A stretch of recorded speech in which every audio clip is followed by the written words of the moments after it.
Psychedelics and Truth. Aldous Huxley, a world renowned English writer and philosopher, once wrote that the brain served as a tool for focusing the mind.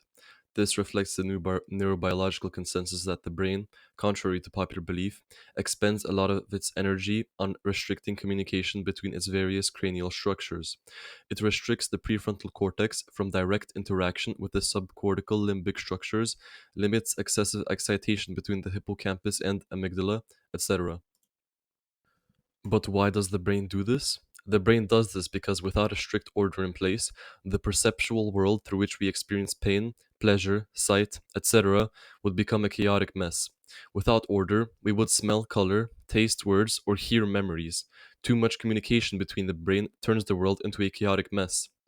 And this makes sense from an evolutionary perspective. How could we, as cavemen, have managed to track down our prey if our smells created visual experiences, or if we began to hallucinate concepts and ideas? A simple hunting trip would turn into a battle for the establishment of the convenient order of perceptual experiences.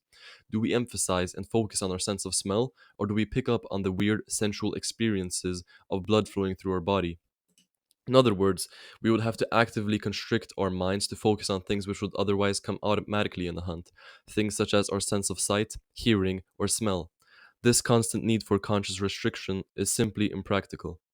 And that is why the brain has done this for us. Through several millions and billions of years of evolution, the brain has managed to establish a hierarchy of cognitive functions so that we as animals can better manipulate the world around us and thrive in a competitive environment without needing to consciously do so. We evolved to be productive hunters and craftsmen, not animals with a full yet chaotic picture of the world around us. Because that's the thing. This oversimplification and constriction which the brain practices often leaves us oblivious to seemingly unimportant things. Things such as blood flowing through our body, the sound of ants crawling on the ground, or the interaction between our mental states and our thought patterns. Such things fall under the radar due to the fact that our sensual regions, visual regions, audible regions, and more are more important to us for our survival in nature than those for self understanding or bodily perception. The Buddhists have a term which fits this narrative. Buddhist scriptures state that the brain features a conceptual proliferation. We as humans think in terms of concepts. That's a tree, that's a human, that's an idea, and that right there, that's justice. We do so because without division, there is no order. We must divide and compare so as to create a metaphysical structure to reality. Without concepts, there is no structure. There is no way of communicating the same concepts and ideas to other people if such concepts and ideas aren't mutual, let alone don't even exist. How could we communicate the sentence, there is a tiger by the river, if the concept tiger, river, by, etc. didn't exist? We couldn't have, and since we as humans need such rigid concepts to be able to communicate with each other and form a coherent language, we must abide by rigid linguistic structures which then go on to shape our metaphysical realities. Or, as Wittgenstein himself put it, the limits of my language mean the limits of my world. But what does all this talk of evolution, language, and neuroscience have to do with truth and psychedelics? To begin with, the brain's conceptual proliferation proliferates in thought. As we've previously established, it must, by nature of it having evolved to differentiate prey from predator and poison from sustenance, do so. We need structure and order to think. This structure and order limits us from thinking from the perspective of two or multiple ideas at once. I know for certain that it's very difficult for me, at least, to think in terms of Marx, neurobiology, and the concept of the sublime all at once. I can criticize and explore my way of thinking through only a single form of thought at once, be that Marxist thought, Thalian thought, or evolutionary thought. To better exemplify this problem, imagine yourself walking down the street. You suddenly arrive at the thought that you aren't working hard enough and that you've been wasting a lot of time. Depending on what type of concept proliferates, you'll have a different answer to this internal experience of yours. You can explore it from a Marxist anti capitalist perspective. I feel as if I'm not working hard enough because I was raised in a capitalist society that valued productivity above humanity. Or you can argue at it from an evolutionary biological perspective.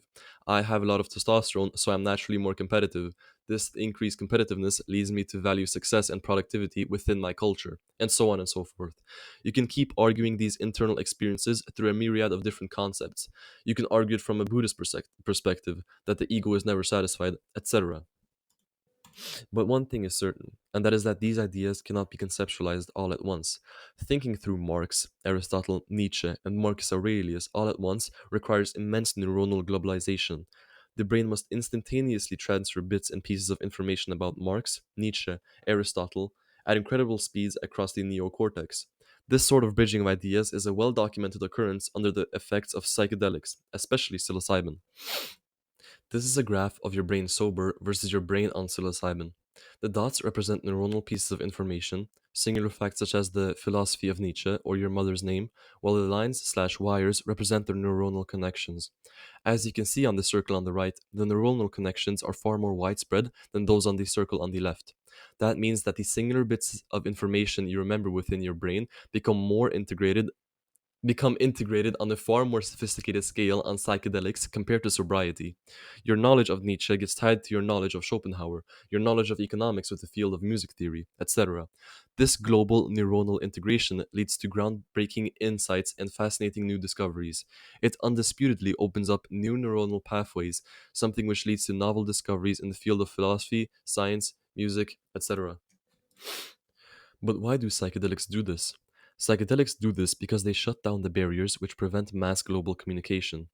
Psychedelics open up the floodgates, allowing the neocortex, the part of your brain which holds your memories, to freely communicate with the rest of your brain. In fact, brain activity actually goes down in psychedelic experiences, something which proves that a huge chunk of our sober energy goes to constricting and focusing the brain rather than allowing free association. As previously mentioned, this makes evolutionary sense. We had to constrict and focus to chase down our prey, not freely associate and daydream novel ideas. But this poses the question: is our narrow conception of reality the reality that is constantly being constricted and curated so that we have the highest chance of surviving in the wild the truest conception? Is our evolutionary view of reality limited, or is it perfectly adapted? Do we see the world as it truly is, or do we block certain things out so that we may function most efficiently in nature? Our conceptions of truth need order, but perhaps truth itself doesn't feature that order. Perhaps we as humans bestow truth the concept of order. Perhaps truth arrives to us when we go beyond our limits and see the world in a freer way, without the constrictions and the mental blockades. Maybe that is how we arrive at truth. And by the way, this video is all speculation. None of my scientific, neurobiological, maybe even philosophical claims have any weight to them, or maybe a little bit of weight. I don't know. It's just meant to make you think. It's not meant to be a declaration on the truth of the world around us. It's just me and my thoughts.